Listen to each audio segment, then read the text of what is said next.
Bonjour chers internautes de IGFM.sn, nous avons le plaisir de recevoir aujourd'hui pour votre émission 13 minutes pour convaincre M. Ali Mohamed Sega Kamara, tête de liste de la coalition Sopali, par ailleurs ex-secrétaire exécutif à la sécurité alimentaire. Bonjour M. Kamara. Bonjour M. Fall.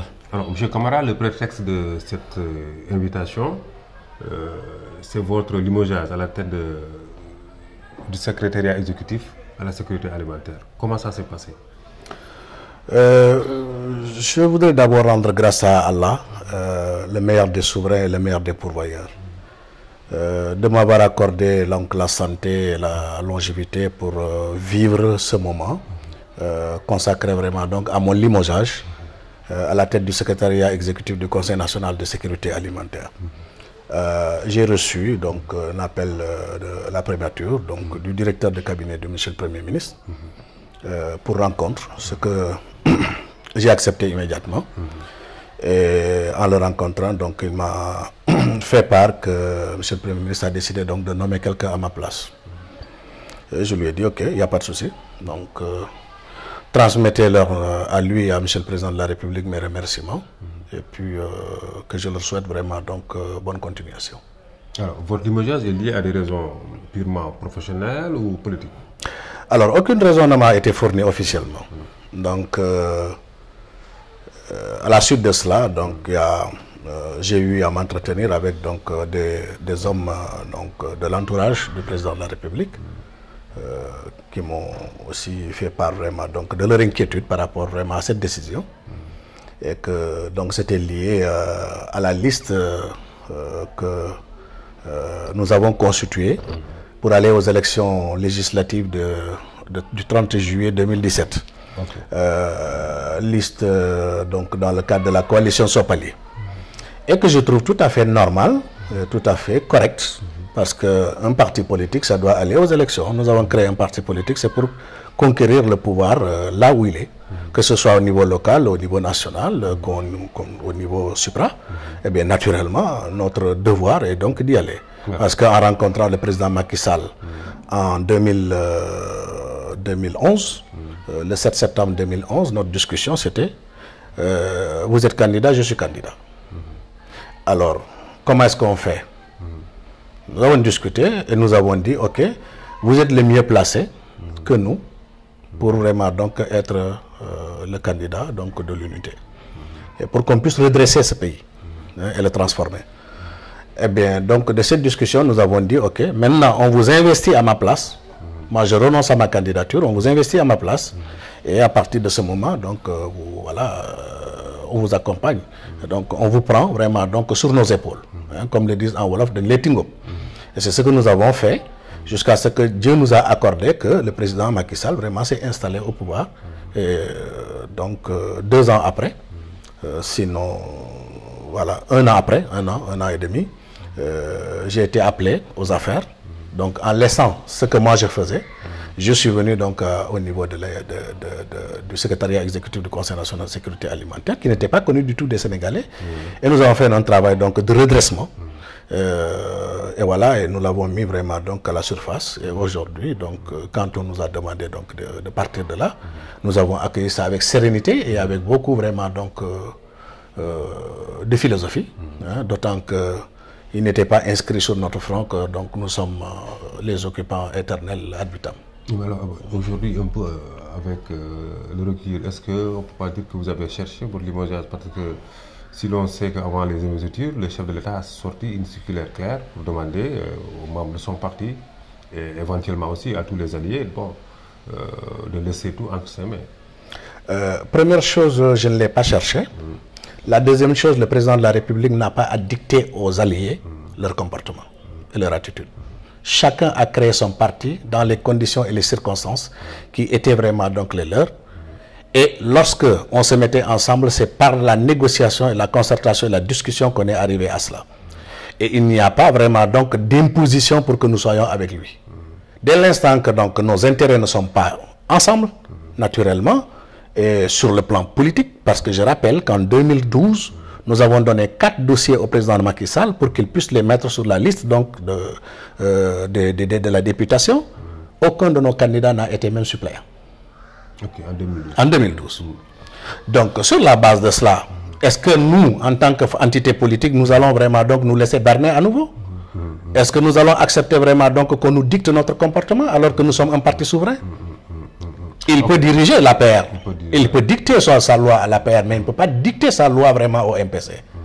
Et d'autant que le 1er avril déjà, avant sa lettre circulaire, le 1er avril déjà, je l'ai écrit et transmission a été faite, j'ai eu l'accusé de réception en l'informant de la décision donc du MPC d'aller sous sa propre bannière aux élections législatives. Donc bien avant la circulaire. Okay. Et nous n'avons pas eu de réponse. Qui ne dit mot consent. Et nous n'avons pas cherché même vraiment donc à avoir son consentement. C'était une information qu'on lui avait donnée. Nos instances se sont réunies régulièrement et ont pris la décision. Dans le cadre d'un compagnonnage, qu'ils ne l'apprennent pas donc de quelqu'un d'autre, mais c'était à moi donc de l'informer de notre décision. De faire comme ça. Et je me soumettrai mieux à la décision vraiment du Conseil national politique de mon parti qu'aux injonctions d'un partenaire. C'est cela la réalité. Et quand un parti politique dit je vais aux élections, il mérite d'être encouragé et félicité. Ce n'est pas vraiment donc en décourageant ses tenants. Autre chose qu'il faut surtout mentionner, c'est que pourquoi un parti présidentiel ou un camp présidentiel se précipite. Tout le monde devait en principe se précipiter pour dire prenez-moi. Mais quand les gens se distendent donc de cette coalition présidentielle, ça veut dire que donc il y a problème dans cette coalition. Ça veut dire que cette coalition n'est pas fiable. Ça veut dire que cette coalition ne fait pas l'affaire donc des Sénégalais. Et c'est cela justement. Et au lieu donc de négocier pour que vraiment les gens aient le consensus, mais non, on pense que vraiment c'est avec la force vraiment et la rancœur qu'on doit vraiment gérer ces choses. Camara, le discours dur que vous tenez maintenant, est-ce que vous l'auriez tenu si les circonstances n'étaient pas arrivées à ce niveau? Mais même si les circonstances étaient vraiment donc autres, nous, notre position, nous l'avons toujours dit, nous ne négocions pas notre souveraineté, nous ne négocions pas notre liberté de ton. Nous ne la négocions pas. De tout le temps, ça a été comme ça. Suivez nos interviews antérieures. Vous vous rendrez bien compte que quand il s'agit vraiment donc de dire la vérité au camp présidentiel, nous disons la vérité. Nous ne pouvons pas négocier la vérité parce que nous sommes des musulmans. Et le musulman est quelqu'un qui doit dire la vérité en tout lieu et en toutes circonstances et ne doit pas mentir. C'est ça que dit le prophète. Sallallahu alayhi wa sallam. Ok. Coalition Sopali. Pour ne pas... Nous devons sortir le Sénégal. On continue en français, je vous dis. On veut vraiment donc transformer le Sénégal. Parce que le MPC a été fondé sur la base donc d'une idéologie politique qu'on appelle le nationalisme transformationnel. Et ce nationalisme transformationnel est fondé sur les principes scientifiques de Lavoisier. Rien ne se crée, rien ne se perd, tout se transforme. Et donc sur cette base-là, nous voulons transformer le Sénégal, transformer ses handicaps en atouts, donc sortir sa couche la plus vulnérable, qui est la jeunesse, vraiment donc de cette situation difficile qu'elle traverse, parce que cette jeunesse-là s'enterre malgré elle dans l'océan Atlantique. Cette jeunesse s'enterre donc dans le désert à la recherche justement donc d'emplois qui puissent lui permettre vraiment donc de subvenir à ses besoins et aux besoins vraiment de ses proches. Un programme ambitieux, avec quels moyens comptez-vous faire tout ça? Mais vous savez, les moyens, c'est surtout donc le principal moyen que l'être humain a, c'est son cerveau. À partir de son cerveau, tout se construit.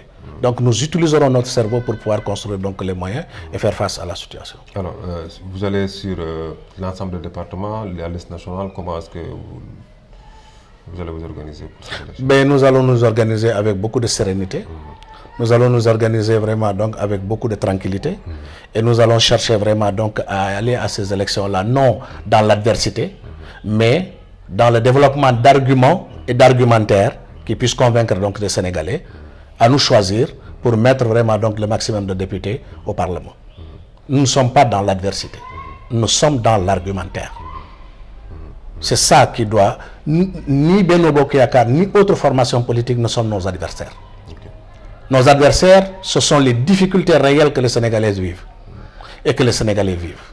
Sur la base de cela, donc, nous voulons vraiment nous atteler à une mission donc, de transformation donc, du vécu donc, de nos concitoyens pour aller vraiment donc, de l'avant. Vous avez une liste dans tous les départements?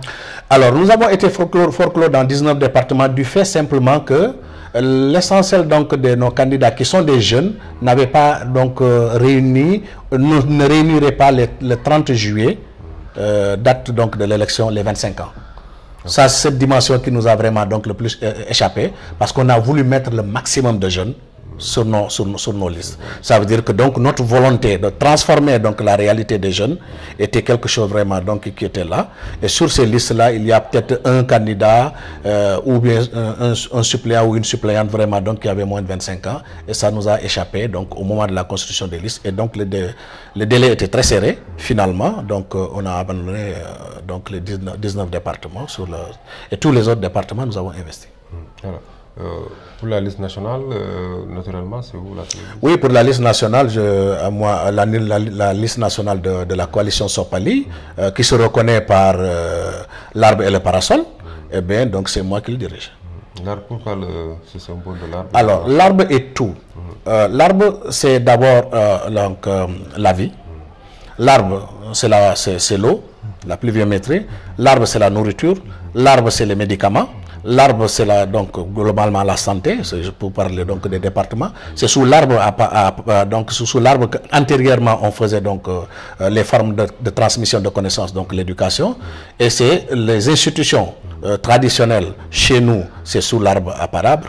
Donc et c'est sous l'arbre à palabre donc qu'on développe donc notre patrimoine culturel, donc les jeux ludiques et disons récréatifs, donc les tam-tams au clair donc de la lune, c'est sous l'arbre à palabre. Donc l'arbre représente vraiment tous les segments donc de la vie d'une nation, et le parasol représente justement donc la protection des couches les plus vulnérables, et particulièrement ça fait un troisième pied pour donc la personne du troisième âge. En même temps, le parasol permet à la femme donc de se protéger contre les intempéries et protège vraiment donc son enfant contre les intempéries.